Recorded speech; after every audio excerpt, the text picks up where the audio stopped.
Baiklah, teman-teman semua, selamat datang. Eh, saya Gilang Purnama.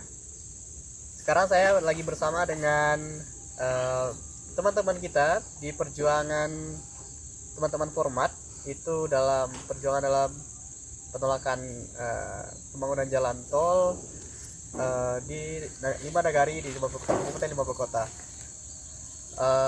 Narasumber kita ada berdua orang dari teman-teman format. Silakan Pak, perkenalkan diri ya Pak. Ya, assalamualaikum warahmatullahi wabarakatuh.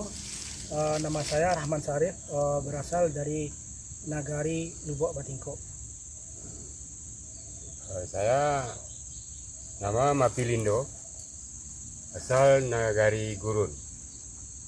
Baik, Bapak Sarif, selaku saya panggil Pak Datuk atau Bapak Sarif? Panggil Pak Datuk aja ya. Pak Datuk. Pak Datuk, maaf. Pak Datuk dan Pak Malin. Siap. Oke, ya. Pak Malin. Jadi seperti Pak Datuk, seperti kita ketahui sekarang perjuangan teman-teman itu sudah lama ya, dari tahun 2019 ya. Ya, Teman-teman itu berjuang.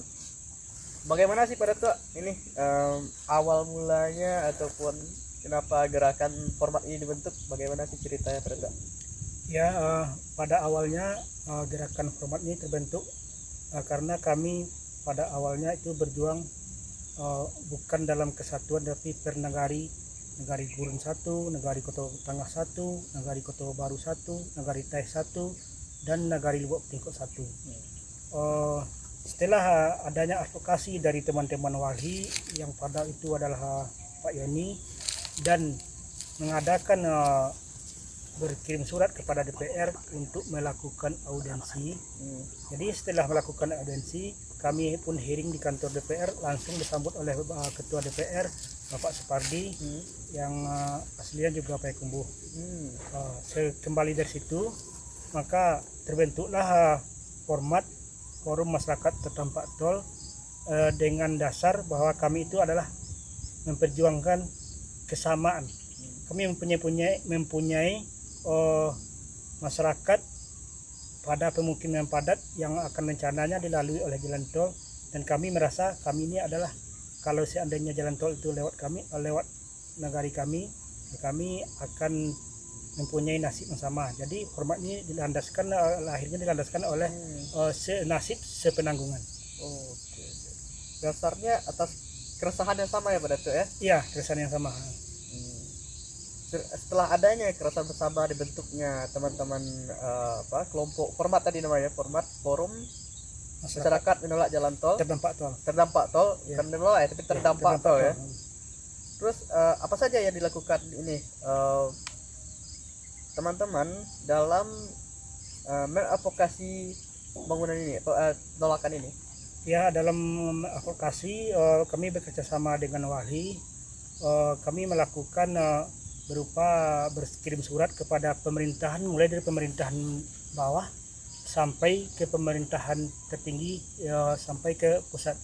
Jadi dalam melakukan advokasi ini kami juga melakukan seluruh negari ini kami melakukan rapatkan dengan pemangku-pemangku adat, tokoh-tokoh masyarakat yang ada, pemuda, muda kandungnya, untuk melakukan sosialisasi bagaimana kalau seandainya jalan tol ini melalui negara kita, apa efek sampingnya yang akan kita lakukan. Jadi advokasi itu mungkin telah berlangsung lama, mulai dari awal tahun 2020 sampai akhir-akhir 2022, tapi advokasi itu hanya sekedar janji-janji dari anggota DPR dan pemerintah, itu hanya sekedar ya akan kami coba bahas, tapi hasilnya sampai sekarang itu tidak ada. Ya. Seperti itu. Teman-teman sudah mencoba untuk jalur administratif lah ya. Iya, jalur administratif. Ya. Belum ada tanggapan sama sekali dari belum ada tanggapan. Belum ada tanggapan. Dan apa upaya-upaya dilakukan oleh dari teman-teman format ini? Ya, setelah tidak ada tanggapan itu? Setelah tidak ada tanggapan, kami tentu tidak patah semangat di situ saja. Jadi kami terus melakukan perjuangan. Yang pertamanya kami lakukan dulu sosialisasi dengan cara maraton ke seluruh 5 negara yang ada di Kabupaten 50 kota yang akan terkena dampak jalan tol ini.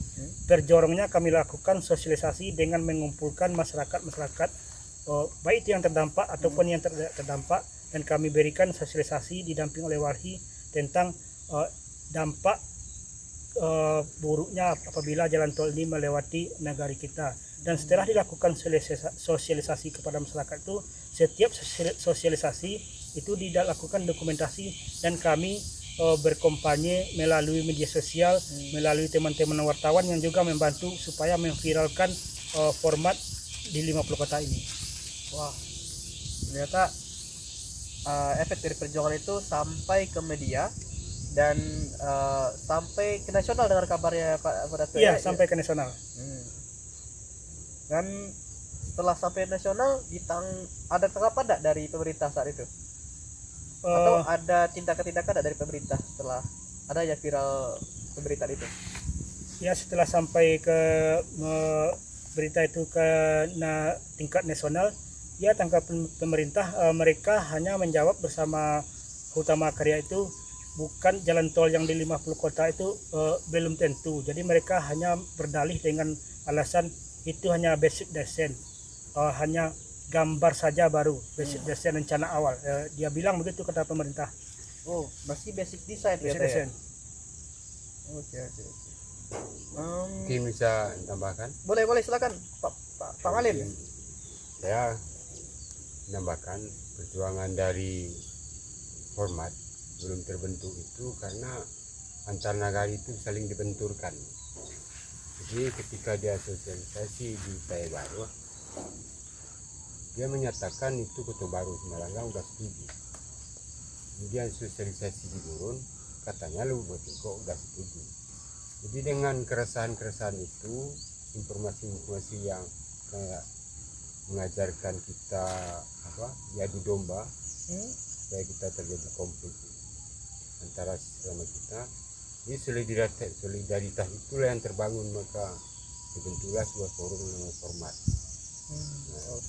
Dan perjalanan format itu sendiri secara kita melakukan secara litigasi itu kalau bahasa hukumnya kan, belum lagi litigasi. Itu sudah ke Komnas HAM, surat Komnas HAM, Ombudsman, kemudian tim dari gubernur adakan pertemuan. Jadi gubernur sendiri ketika berkirim surat itu tidak pernah direspon. Bupati sendiri ketika kami kirim surat juga tidak pernah direspon.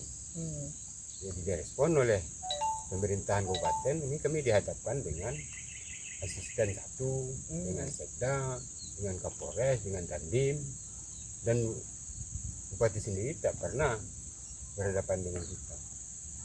Itu tambahan. Kemudian juga pernah dulu awal-awal tahun Lebaran 2022 diundang oleh bupati itu ke rumahnya sehari menjelang Lebaran. Waktu dia baru menjabat. Nah, ketika kami terangkan persoalan itu, jawab mereka, ya saya akan pelajari dulu karena saya baru menjabat sebagai bupati. Nah, dalam perjalanan beberapa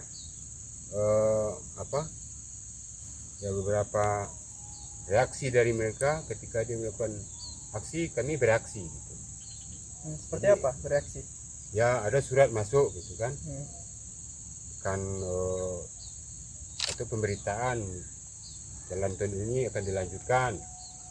Nah, kemudian kami baru melakukan pertemuan di Managari, kemudian kami kirim surat. Mana kita mau lagi kirim surat. Oke, kalau ini statement dari pemerintah, kita harus kirim surat ke gubernur gitu. Ini statement pemerintah, kita harus kirim surat ke DPR gitu. Jadi yang secara kepemerintahan baru ya ketua DPR provinsi baru yang merespon. Dan ketua pemerintah yang menginisiasi pertemuan dengan tim percepatan jalan tol dan format. Kemudian karena pergerakan kami ini, perjuangan kami ini didampingi oleh Wahana Lingkungan Hidup kan. Ya, biar Wali Sumbar, Wali Etnas, itulah yang mendampingi masyarakat di Managai dalam mempersoalkan minta pengalihan trase tol ini. Oke, bisa digarisbawahi sebenarnya tidak penolakan ya Pak ya? Bukan penolakan, tapi pengalihan trase, pengalihan jalur. Pengalihan jalur ya. Sebab tadi apa? Keinginan dialihkan jalur itu sebabnya kenapa itu? Ya mungkin pada itu bisa menambahkan keinginan masyarakat bahwa Keinginan masyarakat. jalur ini harus dialihkan itu. Ya, untuk masalah jalan tol dari Padang Pekanbaru itu ada 6 sesi. Jadi sesi pertamanya adalah Padang Secincin, Secincin Bukit Tinggi Payakumbuh Pangkalan, dan Pangkalan Pekanbaru. Iya. Jadi dari sepanjang Padang sampai Pekanbaru itu satu-satunya lah yang sesi Payakumbuh dan seksi Payakumbuh Pangkalan ini yang mempunyai 3 trase.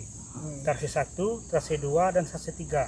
Nah, trase 1 ini adalah trase yang paling pendek, tapi akibatnya sangat fatal karena sangat banyak lahan produktif pemukiman yang akan dilewati oleh jalan tol.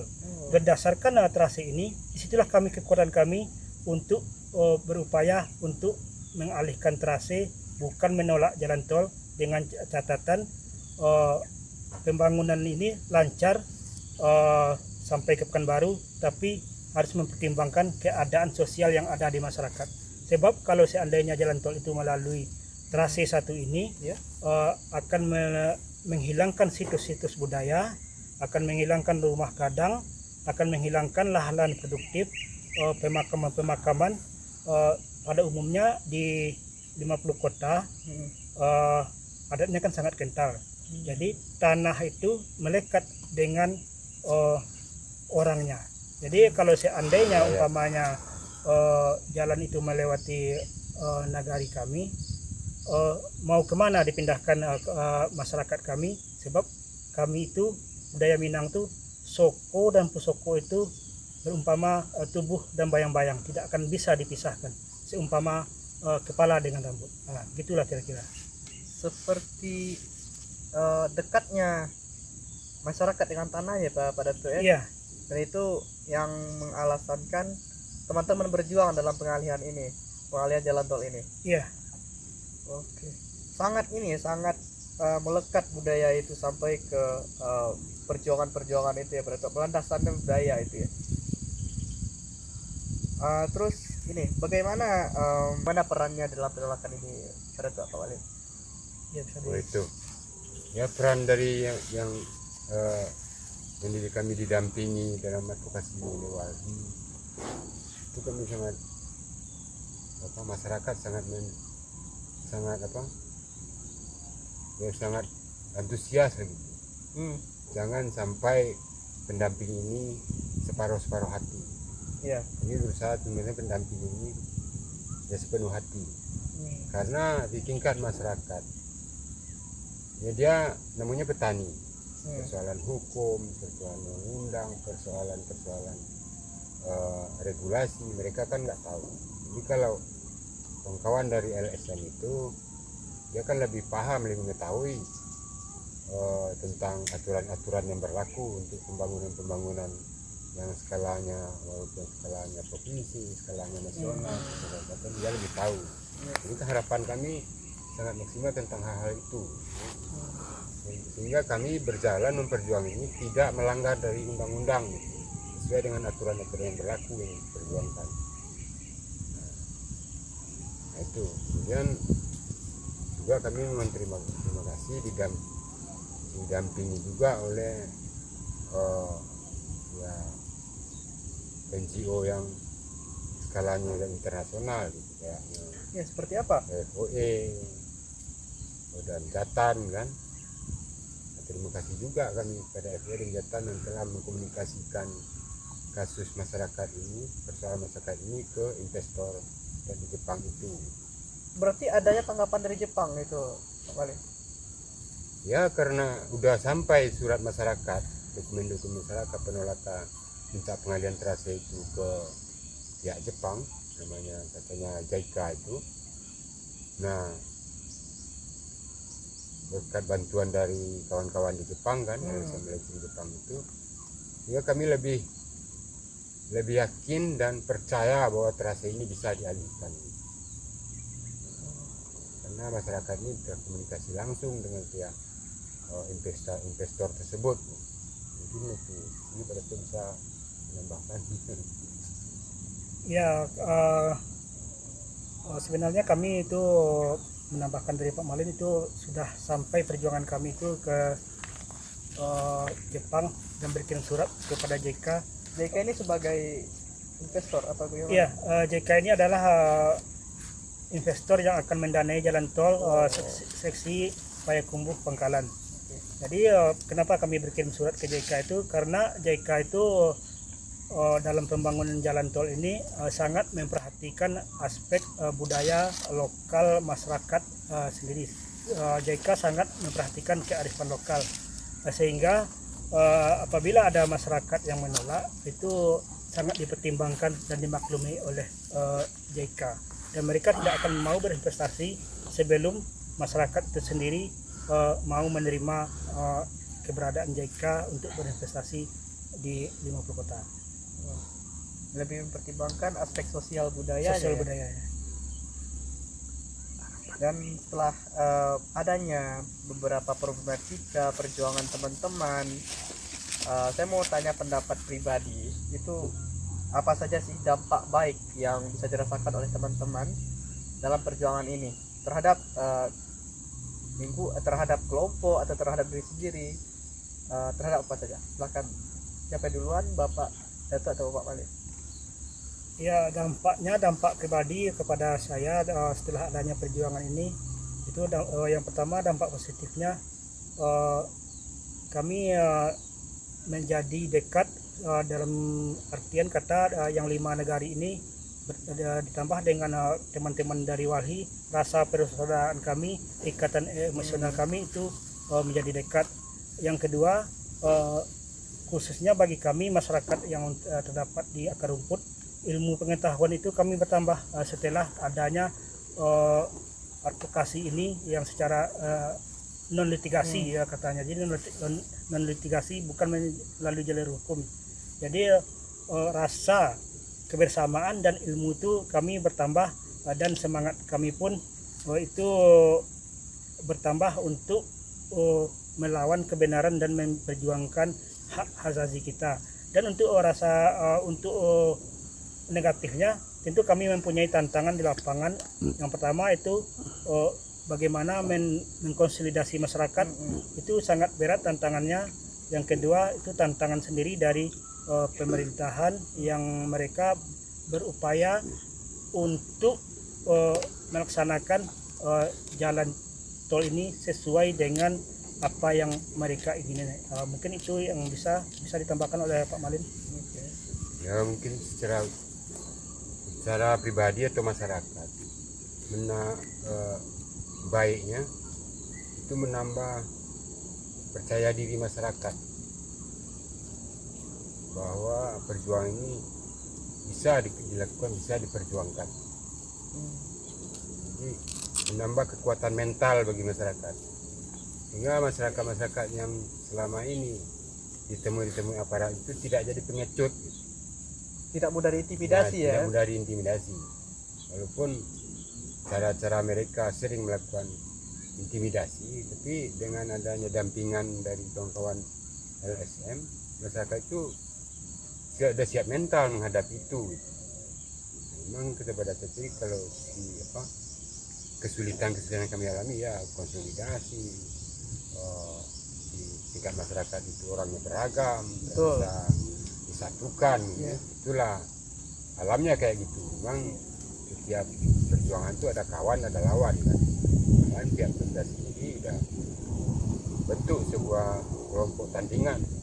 Kalau kami namakan kelompok forum masyarakat terdampak jalan tol dengan format, dan mereka buat juga namanya Almas, aliansi masyarakat terdampak jalan tol, yang pro jalan tol. Dan dugaan kami kelompok itu ya difasilitasi oleh pemerintah, Hmm. dugaan kami. Nah, kami akan kayaknya diajak untuk berbenturan antara masyarakat, diajak sebagai sebuah konflik horizontal gitu. Wah. Nah, akan jadi domba mereka dengan ini pro ini kontranya. Yang pro itu ya selalu dia jor-joran kan, door to door, Kampanye Itu, tentang jalan iya, tol ya.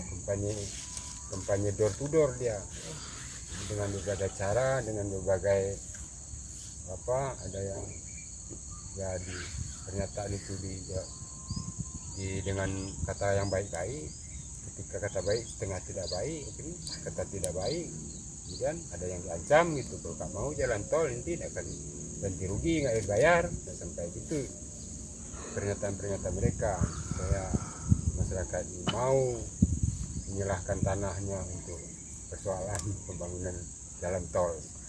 Itulah kesulitan-kesulitan yang sering kami temui di lapangan. Terutama kami pengurus format berjuang untuk mengorganisir masyarakat. Itu tantangan-tantangan yang kami hadapi. Lumayan ini ya, sangat menantang ya Pak ya, karena Sangat. seperti kita diadu dengan teman-teman yang pro, kita bukan kontra terhadap pembangunannya, tapi kita menginginkan adanya pengalihan itu ya, Nah, pengalihan pada jalan tol. prinsipnya kami itu bukan kami menentang pembangunan jalan tol, tapi kami mohon untuk mengalihkan dari Teman-teman dari Almas ini, Almas tadi namanya, ya, itu dari 5 negari juga atau bagaimana Pak? Masyarakat dari 5 negari atau bagaimana? sebagai Ya, teman-teman dari Almas itu pada umumnya bukan dari 5 negari. Cuma ada beberapa kelompok yang pada dasarnya mereka itu bukanlah orang asli dari negara tersebut, dan mereka mempunyai kedekatan dengan pemerintah, maka dibentuklah yang namanya Almas. Dan kami menduga ini difasilitasi oleh pemerintah. Adanya ini ya, proses pengadu. Baik, setelah adanya proses advokasi ini, perjuangan dan juga lika-liku yang teman-teman hadapi, saya statement terakhir dari teman-teman deh, dari bapak-bapak semua, statement terakhir apa harapannya setelah ini, dan setelah adanya proses ini sampai ke Jepang, dan apa juga harapannya ke depannya. Silahkan. Ya, harapan ke depannya perlu ditekankan lagi bahwa kami 50 kota ini tidak menolak pembangunan jalan tol yang merupakan program strategis nasional. Cuma kami, karena adanya 3 trase di negari kami di 50 kota ini, kami yang menolak adanya trasenya. Jadi masyarakat kami ini tidak anti pembangunan dan bukan pula melarang pembangunan, tapi pembangunan itu harus sesuai dengan prinsip keadilan, pembangunan jalan dan hak-hak kami sebagai masyarakat tidak dilindas dan tidak dizalimi. Baik, dari Pak Malin. kalau untuk saya, harapan saya secara pribadi gitu. Saya juga lokasi tanah kena jalan tol, dan itu di situ ada rumah, ada lahan produktif, ada juga kuburan orang tua, kuburan nenek, dan kuburan orang Sumando. Nah, saya enggak rela kalau itu dijadikan jalan tol. Saya enggak rela, apapun akan saya perjuangkan supaya jalan tol itu tidak melalui tanah saya. Nah, saya punya sejarah yang bagaimana saya hidup dulu, orang tua saya hidup tahun-tahun 60-an mendapatkan tanah itu dengan menebang dengan pembukaan lahan yang begitu padat, dengan binatang buas yang dihadapinya, dengan berbagai penyakitnya. Sekarang udah jadi, udah terbuka, udah produktif.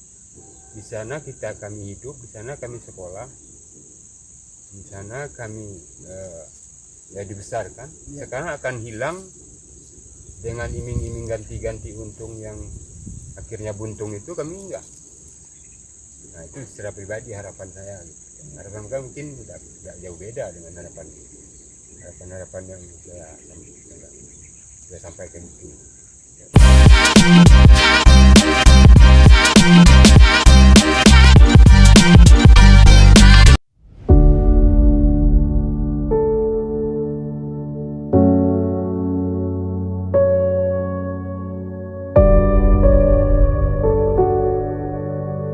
Salam adil dan lestari. Lestari. Lestari. Halo teman-teman, kembali sama saya Gilang Purnama. Di samping saya sudah ada teman-teman yang tergabung dalam format juga. Silakan Bapak, perkenalkan dirinya. Terima kasih. Assalamualaikum warahmatullahi wabarakatuh. Nama saya Jas Irman dari Kenagarian Kota Baru. Kebetulan kita masyarakat yang terdampak di jalan tol. Silakan Pak, perkenalkan dirinya Pak.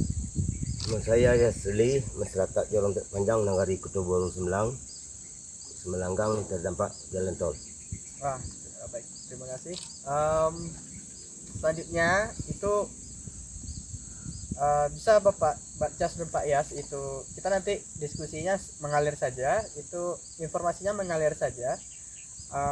Bagaimana sih ceritanya perjuangan teman-teman yang dengar kabarnya dulu ada pemancangan ya, itu dari pihak, kita nggak tahu dari pihak mana, mungkin Bapak Jas sama Pak Yas bisa menjelaskan ya. Oke, terima kasih Mas. Kebetulan di daerah kita dalam program strategis nasional katanya membuat jalan tol. Cuma dari cerita dari awal bahasanya untuk nagari yang 5 nagari ini dilalui dengan jalan tol. Jadi setelah itu diturunlah untuk petugas pemancangan. Jadi setelah dipancang, masyarakat sendiri tidak tahu dari mana mereka itu datang, juga dari pihak pemerintah setempat tidak memberitahu bahwasanya lokasi ini akan dilalui jalan tol.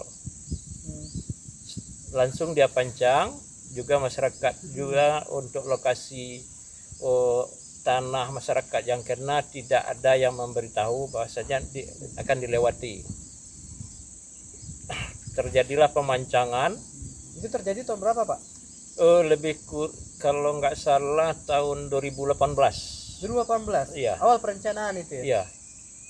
Jadi berselang sekian tahun sesudah itu, setelah pemancangan pertama diam, dah lama, sudah itu muncul lagi pemancangan kedua, juga tidak dikasih tahu kepada masyarakat yang punya lokasi, juga baik dari pemerintahan. Kalau biasanya kalau proyek strategi nasional itu tuh kan punya jalur, Iya. dari pusat ke provinsi, provinsi kabupaten, kabupaten ke kecamatan, Iya. kecamatan ke nagari. Iya.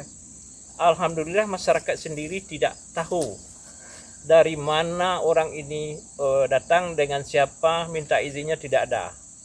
Nasib baik bagi mereka-mereka, masuk ke pekarangan orang tidak ada dikasih kabar. Itu nasib bagi petugas pelaksana. Jadi setelah pemancang itu yang kedua berlangsung, diam beberapa tahun, terus sesudah itu di masyarakat yang 5 nagari ini yang dilalui jalan tol diberi surat dari PUPR untuk memberitahu atau sosialisasi namanya ke kantor PUPR yang berlokasi di Tabek Panjang. Kebetulan untuk kepala PUPR waktu itu Ibu Yunire, masyarakat itu telah dipanggil di situ. Jadi di situ masyarakat tetap pada prinsip penolakan di pembangunan yang melalui daerahnya, bukan anti dari pembangunan. Itu garis bawahnya. Bukan anti dari pembangunan, cuma anti dengan dilalui jalan tol. Alasan banyak alasan. Yang pertama, rumah adat, sudah itu lahan produktif, pemukiman. Contohnya saja di Kenagarian Kota Baru, kebetulan di daerah kita sendiri, itu dekat dengan puskesmas, tidak punya ongkos jalan kaki, gotong yang sakit bisa melapor ke ke kepolisian, dekat, jarak 500 meter atau setengah kiloan. Ya. Ke kantor camat, kebetulan pusat pemerintahan Kecamatan Payakumbuh berada di Kenagaring Kota Baru. Itu salah satu. Jadi apabila dilalui dengan jalan tol untuk Kenagaring Kota Baru, itu akan sulit. Yang pertama di segi kesehatan, terpaksa mungkin pindah atau gimana lah. Itu alasan pertama. Yang kedua, apabila ada sengketa, sulit untuk melapor. Juga untuk birokrasi urus surat menyurat ke kantor camat dekat. Nah itu. Jadi setelah kembali kita ke PUPR, Ya. di situ untuk masyarakat, dari pemuka masyarakat sendiri tetap tidak terima dengan daerahnya dilalui. Jadi setelah keluar dari situ, masyarakat tetap dengan komitmen sendiri tidak intinya jangan daerah kita ini dilalui. Kenapa? Ada 3 jalur. Itu yang jadi alasan masyarakat. Baik.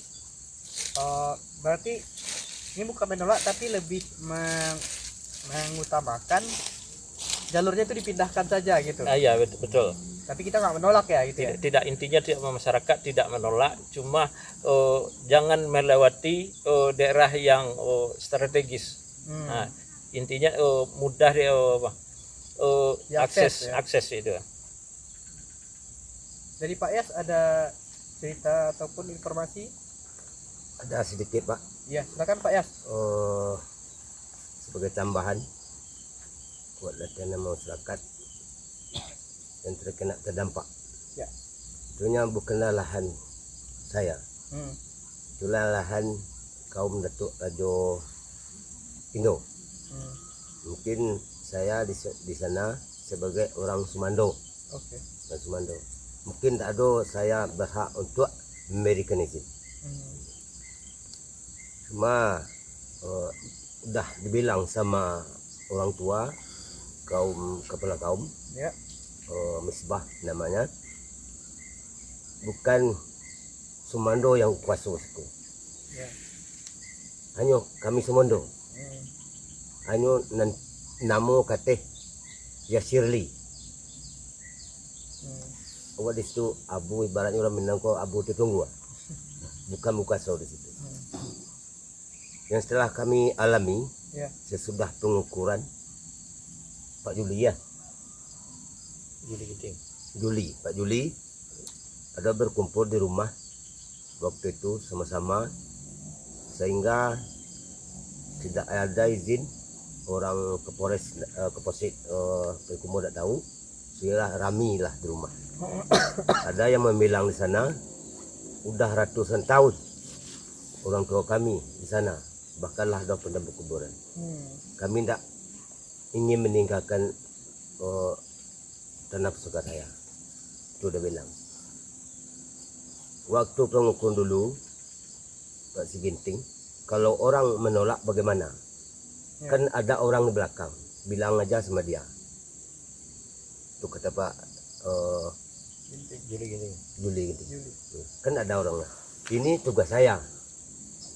Nggak mau lapor, kan ada orang di belakang kan. Dia udah dilempar kata-kata ke masyarakat sesuai yang disampaikan Pak Ketua. Dia tidak ingin berpisah bercerai sama kaumnya di lahan produktif dan pertanian. Sedangkan kebanjiran seminggu yang lampau, Ya. sulit untuk mengendalikan lagi kekeringan. Apalagi dibuat jalan tol, mungkin kebanjiran warga Kaya Bukit, Kaya Baru, Jo, Tewek Panjang. Mungkin di sana ke atas mungkin kegenangan. Tapi seperti apalah jalan tol kebuatnya, saya tidak tahu. Tapi kalau seandainya alat berat masuk, mungkin tidak bisa mengolah lahan pertanian. Tidak bisa mengolah.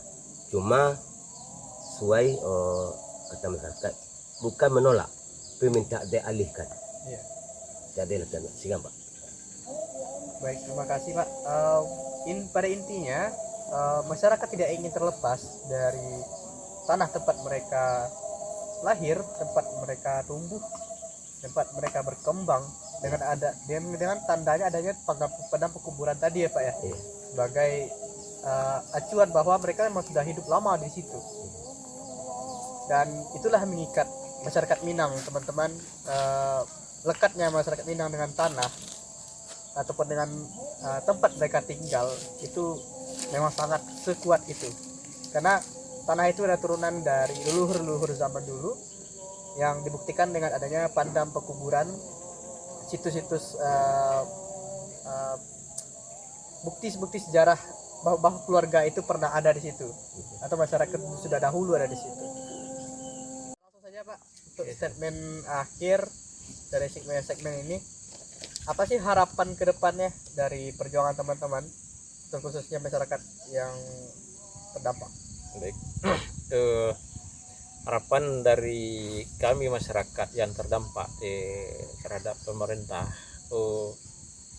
harus didengarkan dengan keluhan-keluhan masyarakat. Jadi aspirasi masyarakat ini didengar dan juga dipertimbangkan sangat. Karena ada perjuangan-perjuangan masyarakat kan udah jelas alasan-alasan masyarakat. Jadi yang masyarakat pada intinya tidak anti dengan pembangunan pemerintah, cuma harus dipertimbangkan keberadaan masyarakat yang ada. Tambah saja. Baik, terima kasih Pak Jas. Ya, Pak Yas. ketambahan tuh nih Pak. Ya, Pak. Setuju disampaikan Pak Ketua. Ya. Mungkin kami ingin dulu nak rancak jalannya, tapi tolong dialihkan lokasi. Itu saja masyarakat itu. Coba yang produktif dan pertanian. Siap. Itu harapan masyarakat, tolong dialihkan. Itu Pak. Baik, itulah teman-teman harapan-harapan dari perjuangan teman-teman Format yang tergabung dalam forum masyarakat menolak ya itu terdampak tol, maaf, jalan tol. forum masyarakat terdampak tol di Kabupaten Bangka Kota. Terima kasih waktunya Pak Yas, Pak Jas. Sampai jumpa dan salam Adil Lestari. Salam.